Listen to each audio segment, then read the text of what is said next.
again, hockey fans. Are you ready to brave the wild? With me, your host, Paladino Joey, or Joey Awajan. Brave the Wild is available on all your favorite podcasting apps like Apple, Google, and blah, blah, blah. Thank you once and always for downloading and listening to the show. It is a great pleasure to be back on board once again today. I am your host, Joey Awajan, or Paladino Joey. So, it is time to preview the National Hockey League season and, of course, your Minnesota Wild.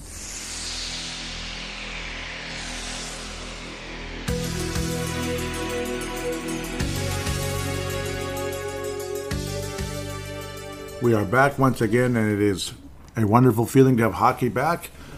I don't know, it feels like every year it's getting a little bit later. It's kind of like, okay, October 4th, right? They start on October 4th, 5th, 6th, 7th. No, they start on the 13th. So it's like, you know what? I'm doing the frickin' preview, okay? I'm doing the preview. Can't wait anymore. I gotta get going. Too excited and all that. And, of course, we're at the point with the lineups that we have a pretty good idea who's going to be in the lineups. And, of course, we'll talk about the two or three other guys that are bubble when it comes to the lineup. Me and Derek had a brief conversation before I started recording. Like, should I just go for it? Because I was planning on it, and it's like, wait a minute. No, the season doesn't start till, the 13th of October. But, well, here we are on the 1st of October, recording segment number 1. I did already record segment number 2. It was a preview segment of the National Hockey League, and there's no reason for me to change my predictions with that one. So, yeah, I'm not changing that, obviously. So here I am to actually talk about the team itself, the Minnesota Wild. And you may notice changes in the audio from one segment to another because I kind of like to move my laptop around at times, face it different directions, because one's looking out the window, the other one's watching the TV, maybe some hockey going on. So in this case, I'd want to look outside in this segment. So I'm just a weird guy. Let's get to where we need to be. Apologize for my rambling about this and that. Of course, again, it's been a fun, promising little preseason as the month of September just came to a close. Minnesota Wild 3-0 at this point that I'm recording this, of course, beating Colorado twice and the Dallas Stars once. Matt Boldy looks good in the brief time he's been out there. Marco Rossi looks like he's absolutely making the team. There's like no question about it. Several points, obviously. Matt Boldy, the two guys that have stood out the most are Matt Boldy and Tyson Jost. It's not Yost, it's Jost, it's Jost, it's Yost. But he's obviously having a very promising start to the preseason at the very least. And the line combinations, at least according to the daily face-off, they kind of tend to fluctuate. Of course, the main top line is what it is. Why change it right now? Ryan Hartman, Kirill Kaprizov, and Mats Zuccarello, and all the indications are Ryan Hartman is looking to continue where he left off. Doesn't feel like, he just had that little jump up year and he's going to be back to the Ryan Hartman scoring like 30 points or 30 points a season or something. And, he's a cute little third or fourth liner. No, I mean, maybe he is like a Dave Gagne. That beautiful success story that Dave Gagne was years ago and made us all feel like $1 million, at least us as North Star fans at the time. And it looks like Yahoo is down. That's great timing. Thanks, guys. Thanks everyone at Yahoo for being down. Unless it's my internet. Okay, now it's back. I had everything ready, and then the doggone thing just kind of like says, no, Joey, you can't look at that. Just stay away. Can't touch this, right? Remember that song? Okay, here it is. You have the 3-2 victory over Colorado. I know it's a preseason game, but Kirill Kaprizov picked up where he left off. Ryan Hartman picked up where he left off. Marco Rossi looks like the Marco Rossi in the AHL in terms of production. He's not going to the AHL. No, there's like no chance. He looks absolutely great. And his attitude coming into the season was, I want family and all them to just kind of like stay away for now. I don't want any distractions whatsoever. It's time. Let's go. Like they can maybe come by November, December-ish, Christmas season, whatever the heck. And Marco Rossi, again, gritty, solid, obviously playmaking. This and that, and again, Kaprizov multi-points in his first game, but unfortunately was hit with a puck. But looks like he'll be fine. It's just precautionary. Let's not mess around. This is a guy that scored 108 points. The last guy to score 108 points for the Wild was nobody, not even close. So nobody even came close to 90 in the past. What was it, 84 by Marian Gaborik, Eric Stahl, guys like that. So, woohoo. Eric Stahl had that crazy Renaissance jump-up season when he came to Minnesota, and it was nice and all that. Beat Colorado again, 5-2. And again, I'll get back to the lines again shortly. Brandon DeHame was able to score. First off, he's been sent down. Nick Patan, he's a guy still hanging around at the moment. And I'll talk about the transactions as well. Tyson Jost with a couple of goals in this game. Pretty freaking cool. Matt Boldy. Again, it's a nice group. And Sam Steele, Boldy, and Jost are all playing together on the power play. And they connected both times. They're playing Sam Steele on the power play. All right. And again, it's a preseason game, so don't get too excited. Nick Patan also, again, scoring once. Nick Patan, first off, like I said, and Brandon DeHame very early. Schuster is an exciting player. Well, in terms of his size, and he was productive with Tampa for a bit, and the next thing you know, he's kind of floating around. So we'll see what happens. But he's a beast of a man, and very, very possibly will be the 7th defenseman in Minnesota going forward. Kind of the opposite of Brad Hunt, right? Remember what Brad Hunt was? The little short guy who could score a little bit. The small short guy with a nice smile on his face. Not that Schuster isn't a nice guy, but he's like 6'7", slightly different in size. Maybe about a foot taller, just a little bit. A little under a foot taller. So kind of cool. You got to see all 3 goalies and all that. Just in the preseason, including Jesper Wallstedt. Now I'm going to try to say that correctly from here on out. I'm not going to go to Jasper Wallstedt or Jesper Wallstedt. It's Jesper Wallstedt. That's the name, of course. Going forward, it's come from the horse, So there it is. There's no question going forward with that. I'm not going to go on and on about preseason games, but at the same time, it's encouraging. These are nice indicators that certain players are stepping on playing well. Sam Steele looks pretty good, actually. He's going to very, very, very likely be on the roster, of course. It'd be stunning if he was sent down for whatever reason. But, obviously he came from the Anaheim Ducks in the offseason. I didn't even talk about him, actually, since the last episode because, obviously, the last episode was, 2.5 months ago, back in the middle of July. So I'll get back to the transactions. Apologize if I'm coming in a little crazy, but I'm just excited to talk about hockey games again and to talk about guys like Marco Rossi, Kalen Addison, Tyson Jost, who looks like he's taking that next step. I hope. I hope he is, and looks like there's a real shot of that. I still remember, was it a week ago?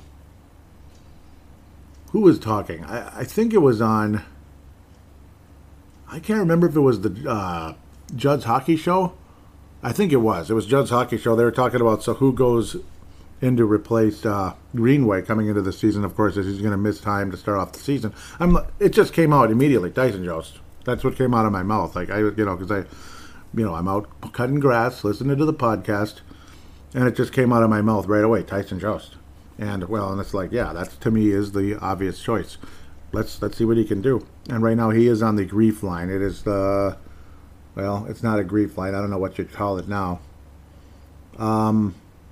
The Fett line, Foligno, Erickson, and Tyson. I don't know, it'd be something like that. I guess, or Freak line. I don't know how. Nope, that wouldn't work. So let's just call it the Fett line. No, let's just call it whatever it is. A really nice third potential second line that could be something. Marco Rossi has been centering Frederick Goudreau, who has been moved to right wing, and Matt Boldy on the left wing, and it's been a beautiful thing. Tyson Jost has actually played together as well with them at times, and it's been awesome. Sam Steele will center the fourth line with Connor DeWer and Brandon DeHame. These probably are the lineups going into the season, by the way. I already talked about Kirill at left, obviously Ryan Hartman, and then Matt Zuccarello at right wing. Defensive pairings, they've changed, of course, and then right now on the daily faceoff, it looks like last year, Brodin and Dumba, Middleton and Spurgeon, Goligoski, and Kalen Addison. Kalen Addison is the one now because obviously the Minnesota Wild moved on from Kulikov. So again, there I go jumping ahead. Instead of talking about transactions, I'm talking about the roster. So I apologize for that right out of the gate here. Just getting too excited.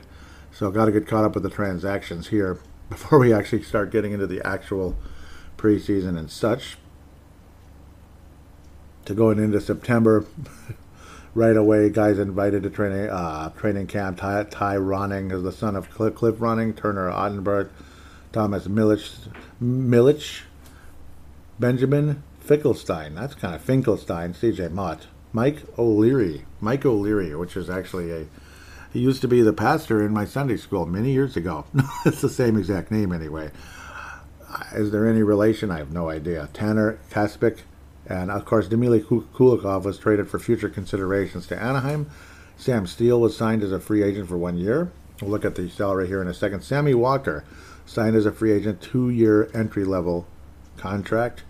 Alexander Hovanov, there we go, it was released as of the last show, which just, it's really sad. It's over for him right now. It looks like he's heading to Vancouver. Nope, he's still at the Wild. I'm getting him mixed up with Johansson. So we'll see what happens with Alexander Hovanov. Extremely sad and disappointing there. Again, since the last episode, Liam Ugrin, I guess, signed a 3-level entry-level contract. That didn't take long. That was basically the day of the last episode, July 16th. Mitchell Sheffy signed a 1-year, 2-way contract. Nick Swaney, 1-year, 2-way contract. Again, Kulikov has been moved out. That's where you can make room for Addison. So finally, Addison can be with the Minnesota Wild, more than likely, and he's earning it. He's not just, okay, Addison, we made room for you. Welcome aboard. No, he's actually performing as well. He looks like a different player, and that's really awesome. Since then, Caden Bencure assigned to his junior club. Kamloops. Kyle Masters also assigned to Kamloops, WHL. Hunter Haight, who looked pretty damn good in the summer and in these games, also moving back to Barrie of the OHL. Servek Petrovsky off to the OHL, back to where the Owen Sound. David Spacek to my league, the QMJHL, Quebec Major Junior Hockey League. David Spacek heading there. Thomas Milich released. Tanner Kaspic released. Mike O'Leary released. Ty Ronning released. That sucks, because I know Army was very excited about him, but maybe he's still going to wind up with Iowa. We'll see. Benjamin Fickelstein released. Hunter Udenbright released. CJ Mott released. Sam Henches sent to minors. Michael Milne sent to the minors. He's, of course, Iowa. Hunter Jones, biggest shock ever, right? Sent to Iowa. I know, I'm mean. I know. I like Hunter Jones, though. I don't mean to be harsh on him. Vladislav Firstov sent to Iowa. And Damien Giroux sent to Iowa. So, again, a couple more moves still yet to be made before things change. Of course, Zane McIntyre and Jesper Wallstedt are still actually on the Minnesota Wild at the moment, but they're going to be the two main goalies for Iowa. That's why when they talk about Hunter Jones, I think he might wind up in the other one, so the ECHL, pardon me. John Merrill, obviously out. Which again, I think that you can pencil in Schuster as the number 7. So he's going to be the number 7 defense, and he's not going to get sent to Iowa. So I'm pretty confident about that. Sometimes you keep an extra forward, because Greenway's out. Guys like Greenway's out, so it might be Nick Baton, might be Mason Shaw sticking around, possibly as that 13th forward, how things go. Of course, your goaltenders will be Marc-Andre Fleury and Philip Gustafson. We were talking about Gustafson on the last episode. He's the main backup. And obviously, if Jesper Wallstedt winds up with Minnesota, something catastrophic happened to one of the main goalies.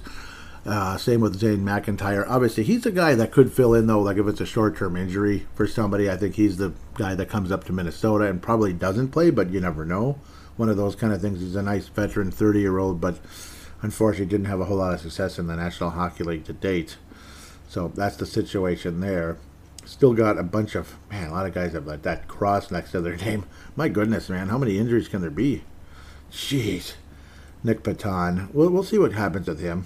He was a second-round pick in 2013, but only 13 points is his career high with the Winnipeg Jets in 16-17. Other than that, it's kind of been an off-and-on battle with the AHL, NHL, quad A player, that kind of thing. So we'll see. He's not that old. He was born in 95. Never know. But that's what he'd be, probably more of a fourth or fifth line guy, if you know what I mean. Mason Shaw, we'll see. It just might not be a match with him making the NHL, despite the fact he's got a lot of grit and he's actually super talented. But maybe that could make him an insanely talented fourth line player. So we'll see. And I'm sure he'd love the paycheck even though the lack of ice time would be frustrating if you're stuck in the press box. So that's how that goes, unfortunately. Other than that, again, like I named the lines, I didn't actually officially get to the pairings because they have changed. They have, again, like that says, Brodin, Dumba, Middleton, Spurgeon, Goligoski, Addison. I think Goligoski, Addison is what it is for now. We'll see. Otherwise, Spurgeon has been paired with Jonas Brodin to have like an elite top pairing. And then you have Dumba and Middleton together, which is kind of cool. Maybe, and some people have even gone as far as to think about the idea of Addison and Middleton together, where you get the Mutt and Jeff, the Mutt and Jeff deal, where obviously massive defenseman with the much shorter skilled guy, which has happened many times in the past as well. So could be pretty cool. Again, Jacob Middleton did sign that 3-year contract. We did talk about that on the last episode. Kalen Edison will be on the Minnesota Wild. Marco Rossi will be on the Minnesota Wild. Matt Boldy, if there was any doubt. Of course he's going to be here. He was on the pace of a 70-point season last year. And, yeah, I mean, he was freaking awesome. And that's a freaking rookie, too. Like, a guy who just got to the National Hockey League is on pace for a 70-point season. That's how good he was, and he stayed good the whole season. And if he's paired with Rossi, I think there's something there. They certainly work together very well in Iowa. As I try not to cough to death, I deeply apologize. Thank God for the dump button there. Woo. So, apologize about that. Unfortunately, sometimes when me and Derek are recording, it's harder to cover up the cough, which sucks. But other than that, it's an awesome show with a lot of information coming from Derek. The guy is obviously one of the best, if not the best guest I've had on this show. I mean, yeah. So,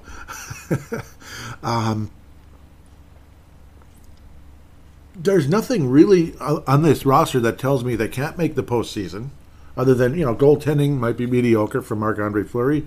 Maybe he has one more renaissance in him coming up. Obviously, it's Marc-Andre Fleury. He's had a wonderful career. He's been spectacular. This is saying COVID protocol, I guess. Okay, I mean, I don't know. That's interesting. They're saying Gustafsson, same thing. Wonderful. Okay, COVID this, COVID that. Zane McIntyre, COVID. No, I'm kidding. Let's not joke about that. I apologize. That just reeks of Omicron, where it spreads real easy. It's not nearly as severe. It's basically a cold with a little extra mustard in it, I guess. I don't know. And it spreads real easy like colds do. That's how viruses work. They get weaker but more contagious. Yeah. Anyhow, that's the end of my medical information on this podcast.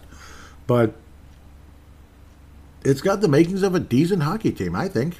Absolutely. Damn good job, obviously, working with the salary cap, this and that. Fortunately, you have a Minnesota Wild club that has a prospect pool that's been built up to a point that you can do this. Guys like Marco Rossi aren't making $6, $7, $8, $9 million a year yet. We'll see. Marco Rossi might end up making an absolute fortune in his career, but he's not there yet. Of course, Tyson Jost, unfortunately, goes into restricted free agent after this season, that with arbitration eligible and all that crap. Matt Boldy is eligible for a contract extension. Will it be a bridge contract or will it be a major thing? Sam Steele, like I said, was just a one-year deal. Anyway, Connor DeWeer is still under team control next year at $800K, so all right. Brandon DeHame, also arbitration eligible. I can't imagine a massive raise coming. He's only making $750. I know only, right? But in the NHL circles, even in the NHL, it's still small. Matt Zuccarello, 2 years left before he's a UFA. No, before he's unrestricted free agent. Foligno, 2 years left. A 3.1 reasonable deal. Zuccarello, that $6 million is not looking nearly as ugly as it was about 3 years ago when he first got here, when his wrist injury wasn't fully recovered and needed another surgery to make his wrist function better. And my goodness, he was a completely different player. Ryan Hartman, still 2 years left at 1.7. I can relate, though. I mean, I think all of us can relate in terms of, you're better than what you're making. Yeah, I think so. I think, well, most of us, depending on how much you actually work at your job. But that's between you and your boss. Jonas Brodin, one of the better deals out there. It's not cheap. $6 million's a lot, but huge term and all that. I mean, the term is the term, You think, my goodness, that's like eternity, but it's Jonas Berdien. Obviously, he's one of the best defensemen, I think, out there. 29 years of age. Of course, Matt Dumba goes into unrestricted free agency. As we head into the offseason, there's a pretty good chance he gets traded around the trade deadline, regardless of who loves him and who doesn't. I think there's a pretty good chance he gets traded because, but then again, it just depends on how much they love each other, that kind of nonsense. Jacob Middleton, this could potentially be a really nice deal. 3 years, 2.45 for the next 3 years. Yep, up to 2025, the summer of 25. Kolakowski, 2 more freaking years at $2 million, but at least it ain't 5. Pardon me. John Merrill, 1.2. Very cheap, but term that could go to a young guy, and a roster spot that could go to a young guy. Wouldn't be surprised if this is John Merrill's last season in Minnesota whatsoever. If you can get rid of Kulikov, whose salary was about twice as much, you can get rid of John Merrill too. It's not that expensive. He's a nice veteran. He's not gonna, he's not gonna destroy you or anything or ruin your team. And maybe he ends up being the 7th guy, and then youngster de jour ends up taking over, that kind of thing. All the young guys like, pardon me, now this is all guys like Carson Lambos, Jack Pert. I mean, guys like that are going to be coming up. Ryan O'Rourke is probably really close. He's older than Lambos and Pert. Damon Hunt. Those 2 guys, I think, are very close to being in the National Hockey League. I think they suit up for the Minnesota Wild next year, if not at some point this year. At least one of them for sure. Damon Hunt, Ryan O'Rourke. They're 2020 draft picks. I still remember the day all those guys were drafted. It was a beautiful, gorgeous October afternoon. It was one of the most pretty days ever. I was out wandering around while watching it and listening to the commentary afterward. I really enjoyed that. Oh, man. But, yep, you still got, Kyle Masters. He's probably a dark horse at this point, but he did step up pretty nicely in the prospect camp. People were thinking he's taking some steps forward. Nate Benoit, I have no idea. I have no idea what's going to happen with him. Jack Pert and Lambeau still are legit. Spacek, we'll see. Ryan Healy has some talent. Only 2 defensemen taken in this draft because, well, there's like a ton of them. There's like almost too many right now. And, of course, Berdine, Spurgeon are signed for a long, long time. Dumba is not, but maybe he will be in the next few months. Just might happen. And so we'll see. We'll see how things go. If he makes a silly statement like Carlos Correa, well, it wasn't as silly. Carlos Correa is in a little better standing than Matt Dumba. But, if you want something, you have to go get it. Like at the store or whatever, like a very expensive bike or something. I don't know. Where, like, Carlos Correa is going to be real expensive. Yeah, thanks, Carlos. So, translation, Carlos Correa will opt out of his 3-year contract that was an opt-out after 1 year. Isn't that cute when they do that? It's a 3-year deal. It's 3 years, right? It's 3. No, it's not, actually. It's really not. First off, I don't know. He still feels like a dark horse. Nikita Nesterenko's still in college, like we said. Philip Lindbergh, well, like you already knew. Marshall Warren, still in college. They're going for 2019. I can't believe how long ago that was already. Seems like these guys just got in the system. Yep. So they're just going. Nikita Nesterenko's going into his junior year. That's what I thought. Yeah, because he was with the Chilliwack Chiefs at the beginning. But I don't know if he's going to go for senior, where Marshall Warren will be in his senior year. He's another defenseman that could jump up. He's certainly got skill. Smaller guy with a lot of skill. So maybe he replaces Dumba. I don't know. Dumba's not big, but he's bigger than Marshall Warren. Beckman, they keep saying he's stepped up a bit, but chances are he's going to wind up in Iowa again. So Beckman's still on the Minnesota Wild roster. He's kind of the almost forgotten guy at the moment because of the dazzling power, the dazzling ability of Marco Rossi. You're thinking, yeah, he's kind of one of the most exciting players with Minnesota during this preseason.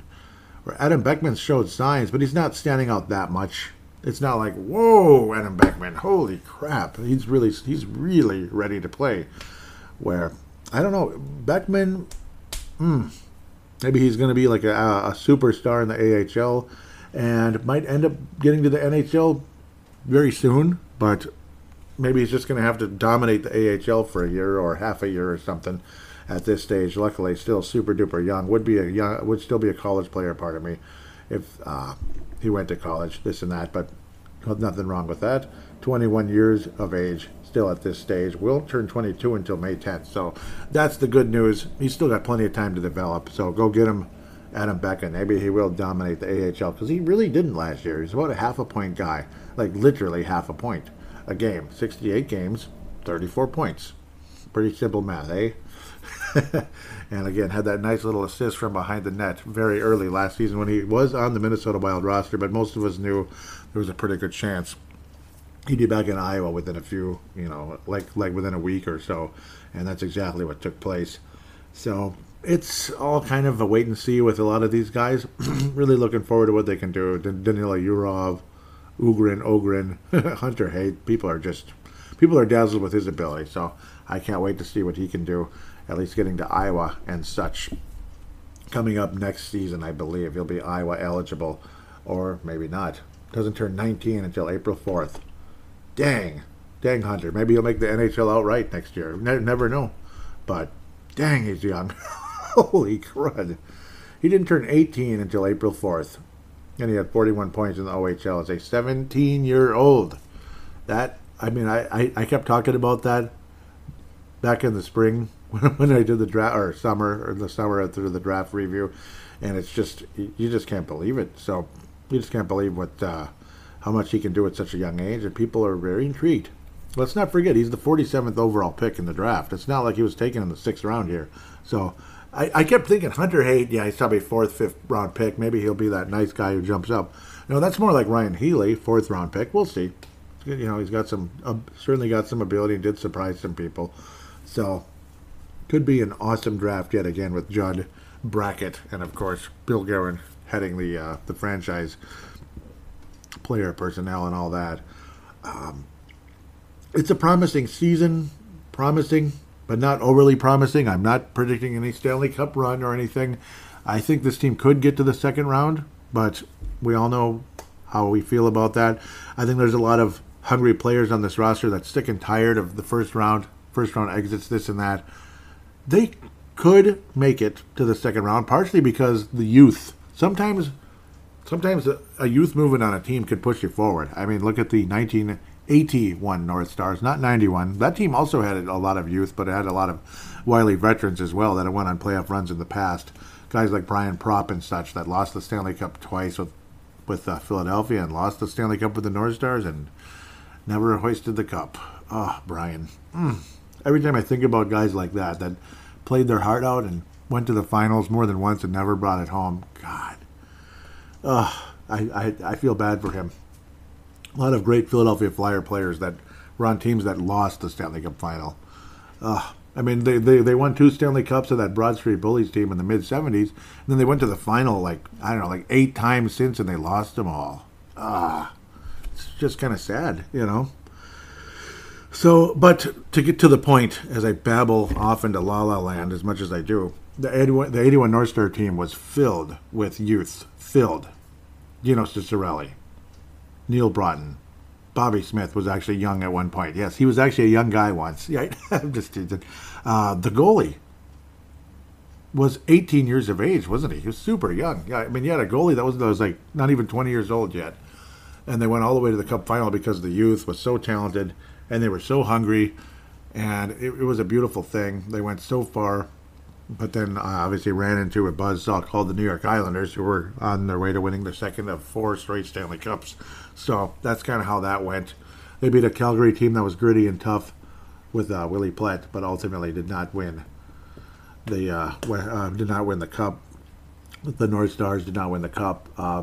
Calgary Flames, that was their first Campbell Conference final, and they got beat by the North Stars of all teams. Kind of cool to think the North Stars actually beat Calgary in a playoff series, just 2 years since moving to Canada from becoming the Atlanta Flames years before, about 10 years earlier, in that case, the early 70s. Cool franchise, cool logo, and all that. But maybe this youth movement, with the point now of that trying to make it somehow, some way. Matt Boldy, Marco Rossi, Kirill Kaprizov still counts as a youth movement because it's only his 3rd year. Tyson Jost, Kalen Addison. There isn't that much youth, but it's more than it's more than the last couple of years, and you might see some more youth on this team going forward. Hungry guys like Sam Steele, that might want to prove something. Again, like I said, Rossi, guys like that. Other guys like Hartman, he's relatively young. But, Zuccarello's been to a Cup final.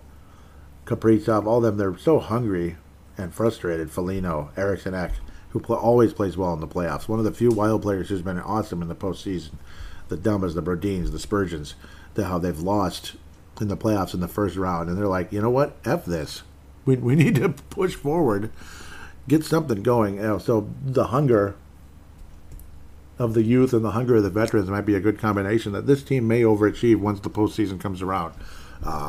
Somebody like Kaprizov might dazzle even more so, and it could be contagious, hopefully, to other players on this team. Alex Goligoski, I'm not sure how much longer he's going to be counted on with this club. Not that he's complete crap, and he was actually good for half of the season last year, but how quickly he dropped off and how much he dropped off in the second half was disappointing. But we'll see. The good news is there's enough youth movement coming forward in the next 2 years and such that this cap hit won't be as painful as it could have been. That's the good news. It's not like, well, we're going to probably lose Kaprizov because of it. So what the hell? I guess we get to start over. Woohoo! Or we might lose Boldy because we can't sign him for $70 million. That kind of thing. So I think there's hope going forward to the season. Right now, I'm predicting the Minnesota Wild to finish in third place in the division. So we will be counted as a division leader, somewhere around 100 points, 101 points. Not like last year, where we got to 113, but closer to 100, 103, 104, something like that. But I do believe the Minnesota Wild make the playoffs as a third third division leader in the Central Division, and ultimately we'll have to wait and see what happens after that. But I think Minnesota Wild can overachieve. And when the Minnesota Wild are the road team, sometimes they pull off something. Whenever we're favored, we find a way to blow it one way or another. We are winless. And I've talked about this 50,000 times already on the podcast. The Minnesota Wild have been winless thus far when it comes to having home ice advantage in the playoff series, which is freaking ridiculous. It just goes on and on. Again, when the Wild won the division versus Colorado, lost in 6. I'll try to make it super quick. The Wild at home ice advantage versus the St. Louis Blues, lost in 5. It's ridiculous. Home ice advantage with the Anaheim Ducks in the Western Conference Final, lost in 4. Ridiculous. Home ice advantage against St. Louis again, lost in 6. So that's a lot of home ice advantage series that the Minnesota Wild have not won. It's ridiculous. So maybe you overcome that. Maybe the Wild do finish in second and have home ice advantage in the first round. But one way or another, I see the Wild somehow overcoming and getting to the second round this year, and possibly as the youth movement gets that extra year in their belt and that getting that extra step forward. Now, next year, maybe the Minnesota Wild can get to the conference final and see what happens. Something spectacular, maybe. So we hope. Maybe that's just wishful thinking, but what the hell? Why not? Again, Jesper Wallstedt will be coming up. That's a big help. Carson Lambos. Jesper Wallstedt will be coming up by next year or the year after, and it could be something very special going forward. Carson Lambos might end up being an elite defenseman. You never know. Maybe he'll at least be a decent, second pairing guy at the very least. Damon Hunt, pardon me.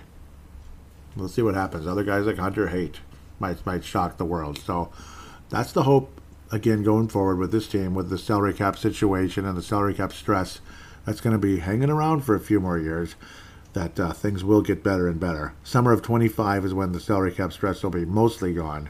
There'll be a few more years remaining of $833 per player, the Parise Shooter deal, $1.6 million. 4 sixes or 6 sixes, that's goofy, going forward. All the way up to the summer of 2028, it'll be affected. But at least the 14.7 will be gone. This year is 12.7. So it's $2 million worse next year. That could be. Let's trade Alex Goligoski for future considerations, and there you go. There's your $2 million difference. Well, there you go. Welcome up, Carson Lambos. Well, it won't be $2 million difference, but it'll be less. Maybe you trade away John Merrill for future considerations, and that'll help make up the difference. Huh? What do you think of that? Future considerations, right? Certain guys, it doesn't kill me if you trade them away for future considerations or a 7th round pick or something. as long as you free up the cap space, and, well, maybe they get a nice little veteran leader in the locker room, and bada bing, bada boom. Everybody's happy, kind of. With that said, unfortunately, Philip Gustafsson also arbitration eligible in the offseason. But welcome to the NHL, folks. Welcome to the National Hockey League. You're going to be dealing with that every year. And sometimes it's going to be really important players. Possibly Tyson Jost might be that. Possibly Matt Boldy might be that. Sam Steele probably won't be that important, but still something. And Brennan DeHame, depending on how you feel about him, he's had some nice moments, and sometimes, woofda. Sometimes the puck's going the other way, and he's on the ice, like sliding around. It's a wonderful feeling, right? But again, welcome to the NHL. Nobody's perfect, not even the good ones at times. With that said, again, a third place finish for the Minnesota Wild. I did want to talk about the other guys a teeny tiny bit. I did talk about Nick Baton already. I was almost about ready to sign off, but I didn't even talk about Suster. Most of you know probably more about him than some other people. He's from Czechoslovakia. I guess we call it Czechia now. I'm surprised it says Czechoslovakia. Didn't they split up like after World War II? Or am I crazy? Okay, well, let's call it Czechia. Pardon me. He is a veteran. He is turning 32 already on November 29th. Had some really nice seasons with Tampa. Was never great, but was solid. Was a gritty, solid player. Went to the Stanley Cup final in 15. Did not play on a Stanley Cup champion team. Actually, no, he did not. He was on Tampa last year and was traded to the Ducks. He was on Anaheim and then Tampa and Anaheim. So he was on Anaheim in two different stints. But he played 80 games with the 16-17 Tampa Bay Lightning with 14 points, 77 games in 15-16 with 21. Again, the Stanley Cup final year where they lost to the frickin' Blackhawks, 72 games and 13 points. So obviously more of a physical, tough defenseman. He was undrafted, 6'7", 217. So not a ton of size to go along with the height, but certainly has the reach and the ability, and he is a tougher player, no doubt about it. And a nice veteran, and he could be that seventh defenseman that people like. He's a good guy as well. So I think he will be the seventh defenseman for Minnesota, most likely for now. And in the next couple of years, we'll be seeing some of those exciting prospects come up. We'll see some changes here and there, I'm sure. Maybe we keep Matt Dumba until he's 55 years old. I don't know. But maybe Matt Dumba's gone in the next couple months. It's all just a wait-and-see type of thing, and we'll be talking about it right here on Brave the Wild. With that, we'll take a quick break, and you can listen to that preview of the National Hockey League and hear who I think is going to win the Stanley Cup.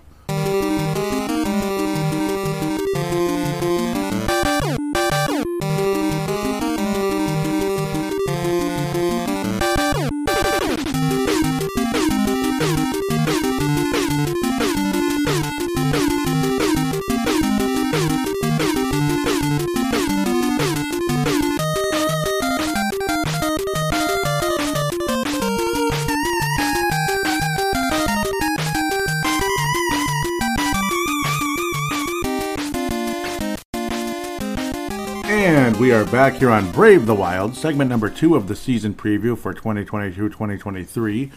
Getting into the National Hockey League's part of it and predictions on how things will go, who will win the Stanley Cup and all that. This year I have the same big cheat sheet again called the Hockey News Yearbook 2022-2023 edition. Really happy to have that. I'm going to look at the top 50 like I did last year because I kind of listened back to last year's season preview before I got into this one because why the heck not? Just to kind of see how I did. And it's like, I actually kind of liked how I did that. Both the Colorado Avalanche and Edmonton Oilers have 2 players in the top 5. Connor McDavid, number 1. Austin Matthews, he's the only he's a Toronto Maple Leaf. Cale Makar, number 3. Defenseman, of course. Number 3 in the entire league. What do you think of that? Leon Draisaitl, number 4. And Nathan McKinnon, number 5. The day Cale Makar laced him up for the Colorado Avalanche, you just knew it was coming. They were going to win a Stanley Cup. And when I predicted last year the Colorado Avalanche would win the Stanley Cup in the preview, I actually was right. I was actually right. I predicted they'd win. I predicted them going up against the New York Islanders, which was way off. So it's funny. I predicted the champion, and I predicted a team going to Game 7 against Colorado to lose. That didn't even make the postseason. In fact, they didn't even come close.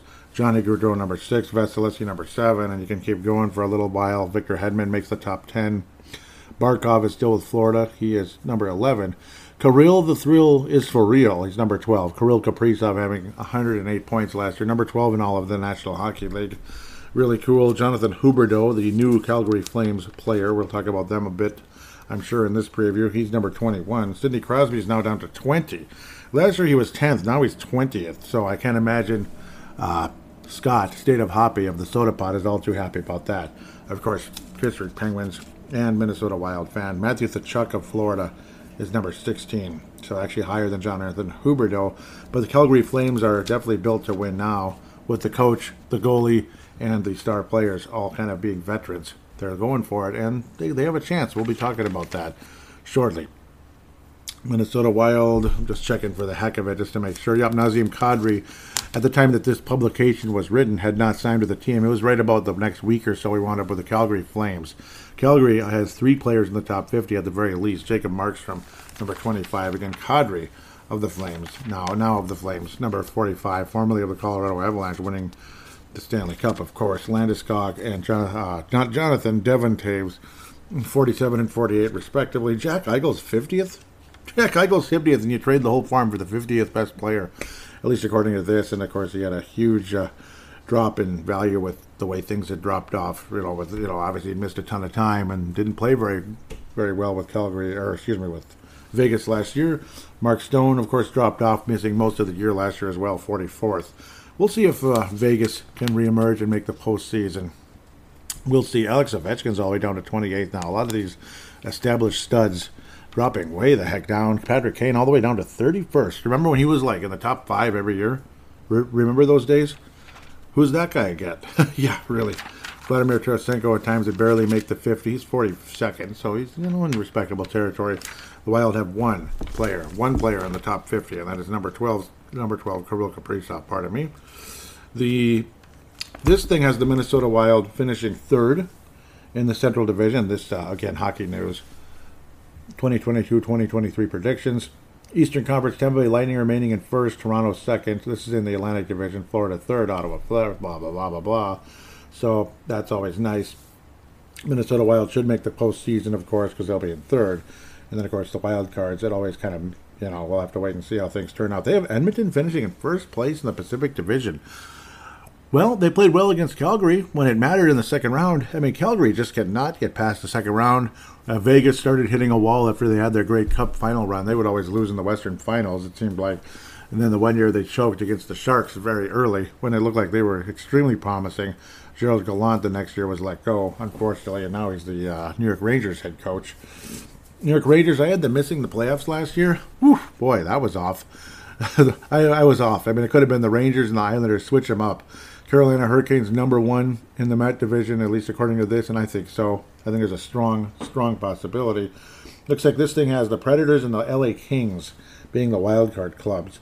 So that's your 8 going in. Ottawa Senators, they have them finishing 4th, but not making the playoffs. The Columbus Blue Jackets and New York Islanders making it. I think so. I agree with the Islanders. They have the notables here. They have Washington missing the playoffs. Boston Bruins missing the playoffs and actually in 5th place. Interesting. Very interesting. Montreal, where they belong right now, last place.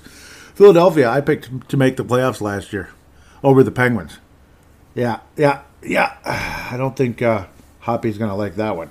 Well, it's over. It's over. Philadelphia's done. We'll see, though. Maybe John Tortorella has a little bit of maybe there's a little bit of a sugar high, the shelf life. Philadelphia is respectable, and they get the 8th seed, but I doubt it. The way Chuck Fletcher and all them have basically blown that team to bits. I don't know. Should have kept the now current Pittsburgh GM in Philadelphia. Should have kept him there. Yeah.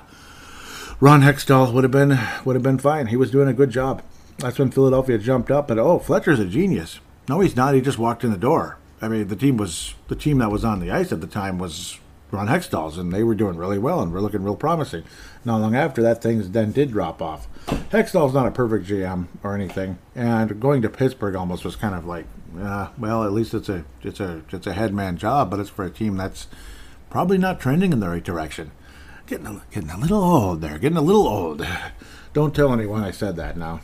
That's just terrible that I would say that. I'm surprised, though. Edmonton over Calgary in the Pacific Division. Are you sure about that? Vegas, they do have them making the playoffs again. I'm not completely surprised. If they can stay healthy, if Stone comes back healthy, ready to go, Jack Eichel stays healthy, other pieces. It's a strange team. The Vegas Golden Knights are a strange team. I'm going to talk about Calgary for a minute, though. I think there's a really good chance they get to the Western Final this time, and it would be about bleeping time they did.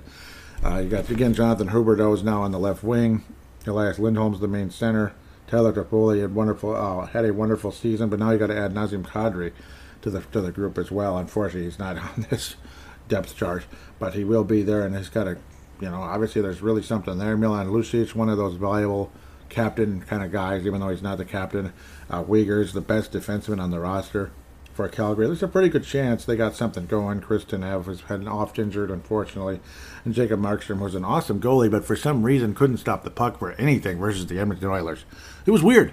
Like, Calgary's got 9 goals now, and, okay, Edmonton's got 4, 5, 6. Okay, that's great. You can stop anything now, Jacob. That'd be great. You're like the best goalie in the league all season. And then it's like he's giving up 4, 5, 6 goals a game in the playoffs, particularly against the Edmonton Oilers. Even against Dallas, it was a little crazy. But, yeah, that was a really crazy series as well. I mean, it took Calgary basically stopping, or, shooting the puck, pardon me, like 80 times versus the Dallas Stars to finally win that frickin' series. That's what it took. Like 80 shots. Like, really, man? Is that for real? And that was in one game, by the way, Game 7. Dallas isn't that good. They're not that good. They're not the Islanders' defense 2 years ago or 3 years ago when they were like insane and they skated to a 1-0 loss in Game 7 in Tampa, which was really sad. I mean, I felt bad for them. As Tampa can adjust, they were like chameleons and such. Tampa should always be a threat, but I'm not so sure they're going to go to any Cup Finals again this year. I think they're done going to the finals for a little bit. Maybe they're done going to the Cup Finals now. I can't imagine they're going to win the 4th consecutive. Let's just say Prince of Wales Conference, or Eastern Conference, but Prince of Wales, yeah. Because one of the years it was kind of like a mix with Tampa and Montreal. Kind of an easy pick to win the Cup there between Tampa and Montreal. But let's go back where we need to be. Calgary should definitely be a factor. Colorado is what they are. They are, there's a really strong possibility they go back and win it again. I don't even know why I'm going to the West first, but at the end of the day, I'm kind of at the mercy of how things are because it's all alphabetical. But, yep, I don't see Tampa going back to the conference final. I think New York Rangers will be back in the conference final. Very strong possibility. They might even get to the Cup at the end of the day. Colorado, obviously, I think they're very much a Cup contender. Montreal is not even close. New York Rangers, yep. There's a real chance they could go to the final this year, but there's just one team I think is a little better, and the wonderful additions they've made. Let's look at New York really quick. First, Chris Kreider, of course, Zibanejad, obviously a fantastic player, Zibanejad, Capo Caco. Cabo Caco's been kind of slow out of the gate, no doubt about it, as has been Lafreniere, but we'll see. Jacob Trouba was a nice addition years ago. Adam Fox is considered one of the best defensemen in the league. Ryan Lindgren, his former Gopher, has had some moments. Igor Shesterkin has been insane. Obviously, loved what he was able to do. Yaroslav Halak has been added, veteran backup goalie. Louis Domingue would be a third stringer possibility. Obviously, a wonderful group of players. Ryan Reeves is on the roster as well, considered kind of like one of those fringe up and down type of guys.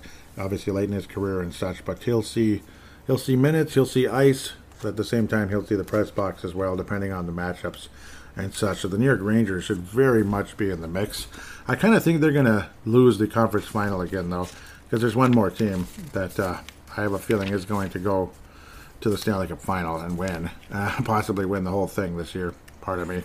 Carolina Hurricanes, obviously, added some wonderful players. Max Pacioretty has had, obviously, a wonderful career. The major addition was Brent Burns. He's getting older and all that, but a phenomenal defenseman. I mean, that's really aiming high. You have a really nice goaltender in Frederik Andersen, Sebastian Aho, Svechnikov. I actually said it correctly. Woohoo. Teravainen, obviously phenomenal. Obviously great player. Seth Jarvis was in the draft years ago. Veteran Jordan Stahl, not much of a offensive option, but he's still brings veteran leadership and such. It's an awesome team. Carolina Hurricanes need to just stay freaking healthy and put the pieces together and get it done. And I think they can do it. I think they can beat Tampa. I think they can beat the New York Rangers. And I think they are the cream of the crop in the Eastern Conference. Carolina Hurricanes could and should win the Eastern Conference and finally represent the Eastern Conference in the Stanley Cup Final again for the first time since 2006. But all these years later, I think they're finally going to get back again. What would it be, a 17-year anniversary by the time they get back? To think they won the Stanley Cup before, and it was a really nice team, and the head coach was the captain of that club. Nino Niederreiter is no longer there. They just kind of said adios amigo because he wanted too much money, basically. Max Pacioretty, welcome on board, buddy. And that's kind of how that went. It's an awesome team. Jacob Slavin, Brent Burns, obviously, Brett Pesci, Brady Sky, just awesome team. Jake Gardner. Yeah, I mean, I think they win the Eastern Conference at the very least. This publication has Carolina beating Edmonton in the Stanley Cup Final. Well, I think they get to the Stanley Cup Final, possibly against Calgary or Colorado. I think Calgary and Colorado are your Western Conference Final. Minnesota Wild, is it another one and done? It kind of looks like it. We'll be playing the St. Louis Blues again. This time the Blues, at least I believe this is how this would shape up.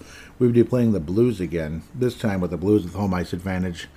Though, okay, maybe if the Blues have home ice advantage, the Wild take it's been the underdog every single time in that series. Every single time. Just like when the Wild played the Colorado Avalanche, the underdog won every single time. 3 playoff series going back to 2003. You beat the Colorado Avalanche in Game 7, being a heavy underdog. You go on the road and win in Game 7. Great overtime, historic goal. Everybody remembers, Brunette with a backhand he scores.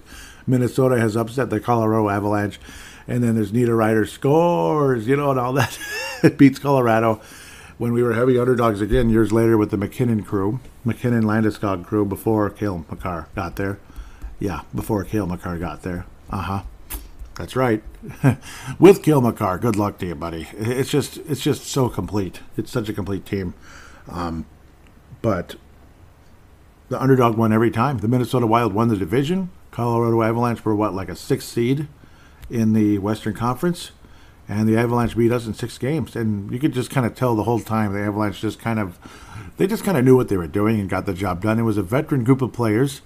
Nothing really special about them. Jose Theodore was the goalie, and he did phenomenal. It was one of his best series as a goaltender. I remember him back as Montreal Canadiens years earlier and such. Was a pretty good goalie, but had become a nice, solid kind of starter backup. And just a few years later, he was the backup goalie for Minnesota and was awesome, but only for a season, unfortunately. And it was one of those worthless years where the Wild didn't make the playoffs.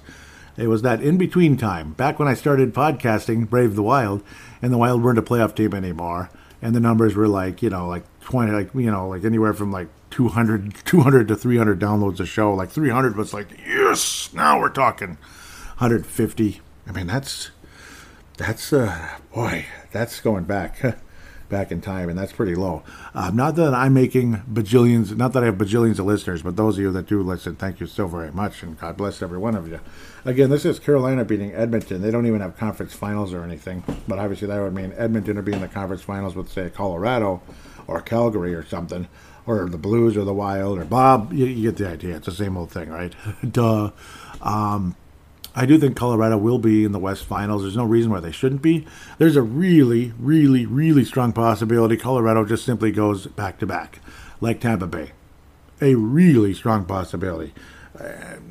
How could you pick against the Colorado Avalanche, really, ultimately, when you look at their team and what they've done?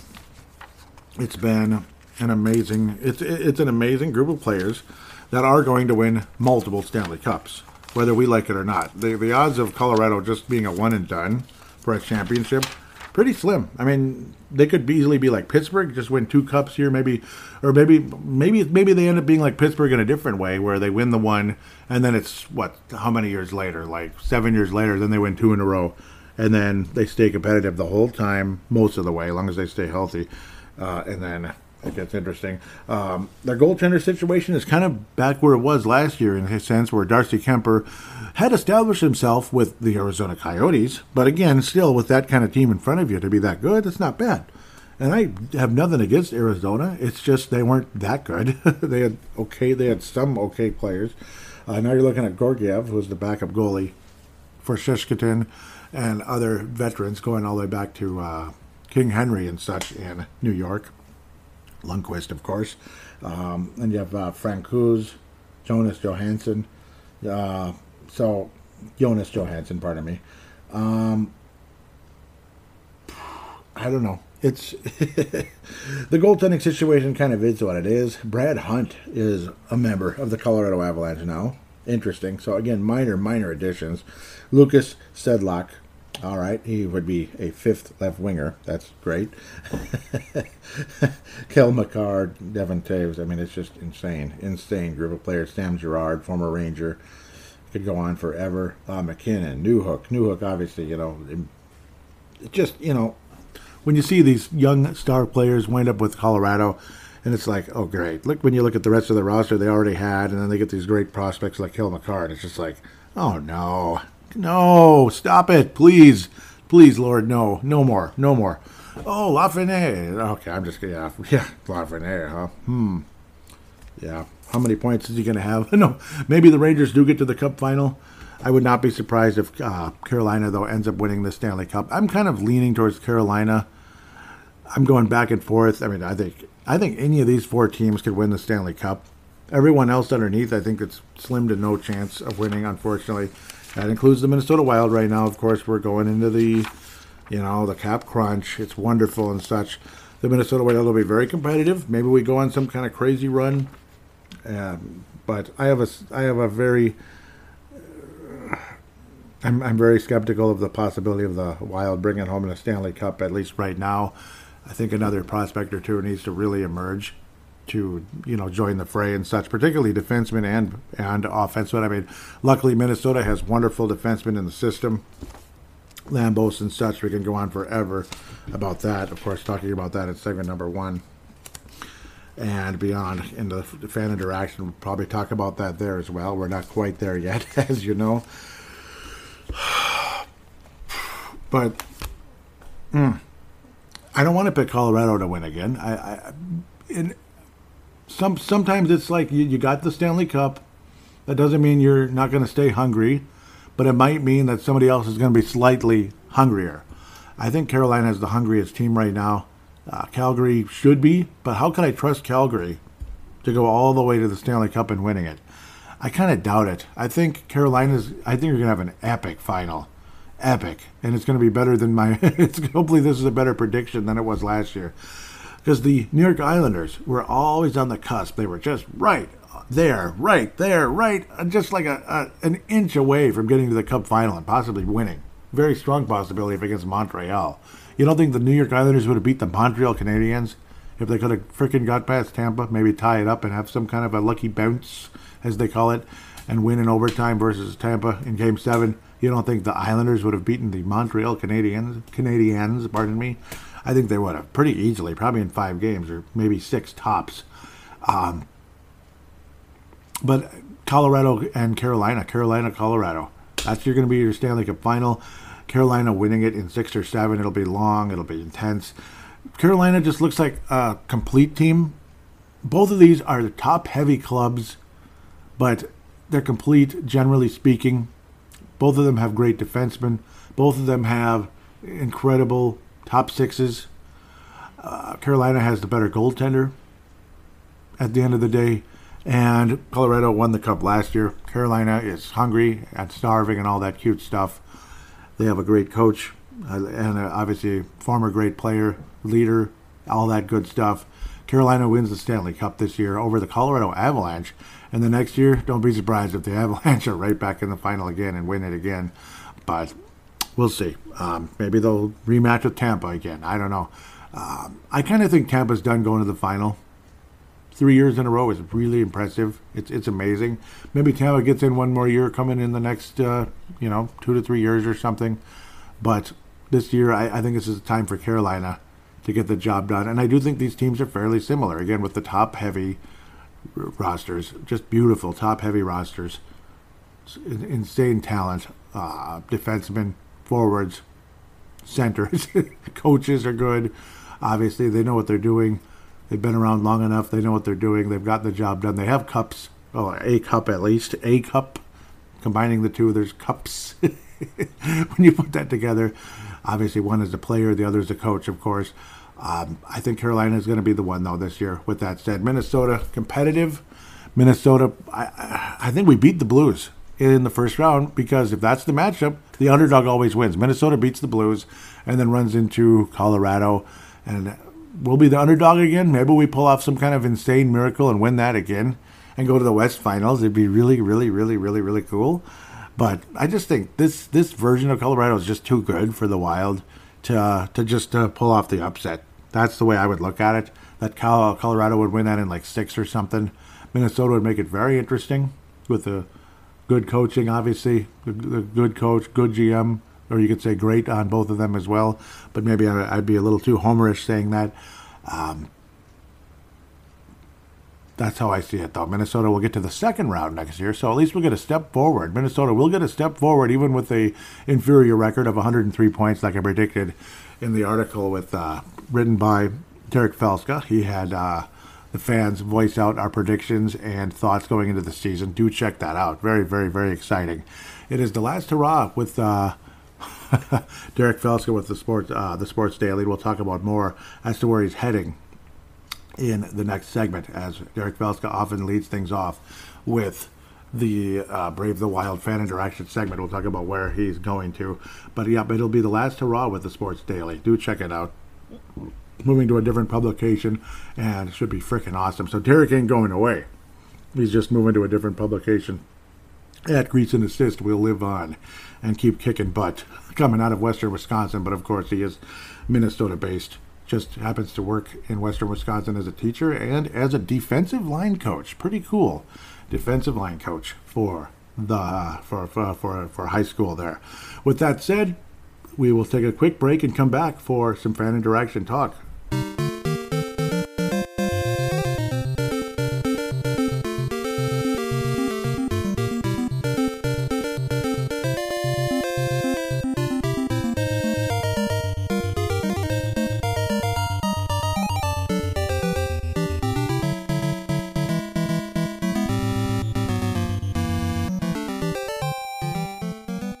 And we are back here on Brave the Wild. Time to look at what you guys have to say in fan interaction.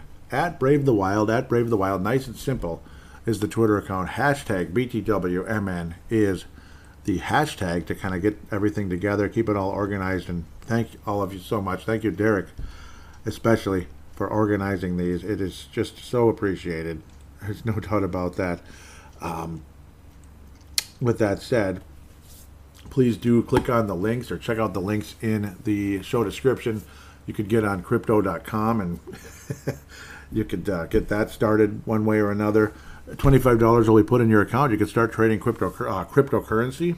And with that, of course, it's open and going all the time.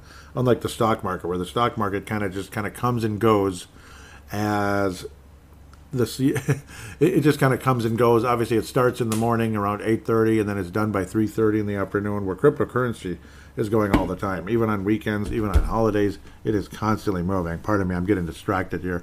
Also want to welcome at Hockey Database. Hockey Database, you know, the site that I use on every single show. I'm religious about Hockey Database. They followed Brave the Wild.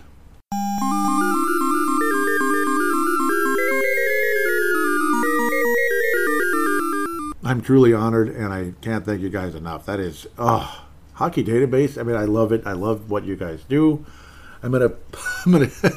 I'll give you free plugs for the rest of time. You know, I just love that site. And they've invited me on podcasts, but unfortunately my stupid schedule is what it is. So really appreciate everything you guys do. Really appreciate that you guys care enough about Brave the Wild to want me on the show and all that, to want me on your show. And of course, you can also to follow my to follow the Twitter account for Brave the Wild. It is one of the best hockey sites out there to keep up with prospects and current players and players that died 60 years ago, because they played in the 1910s. I mean, it's just insanely cool. Oh, it is so cool. So the founder, Ralph, is from, he was telling me the founder, Ralph, is from Springfield, Massachusetts. The guy that messaged me was, I think I followed him. Yeah, Pete Alper. He's from Montreal. Pretty cool. So nice to hear from somebody from Montreal. Montreal. That is really cool.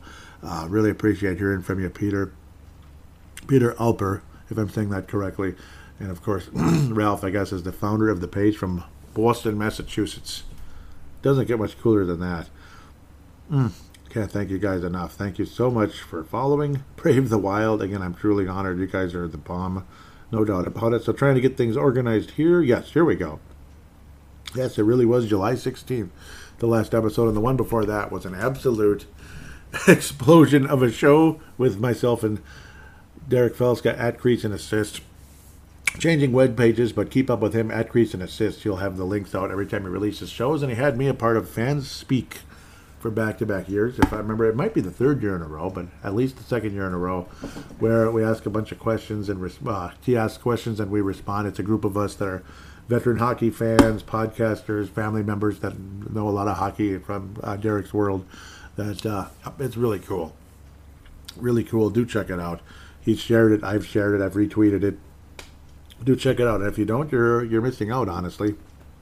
A lot of us are looking forward to this season and the future of this team. Of course, it's going to be interesting to see the way Bill Guerin and co maneuver around this whole salary cap situation. But so far, I think they're doing a damn good job, honestly. It's not perfect, but nothing's perfect. Do you think I'd do better? Ha! Yeah, sure.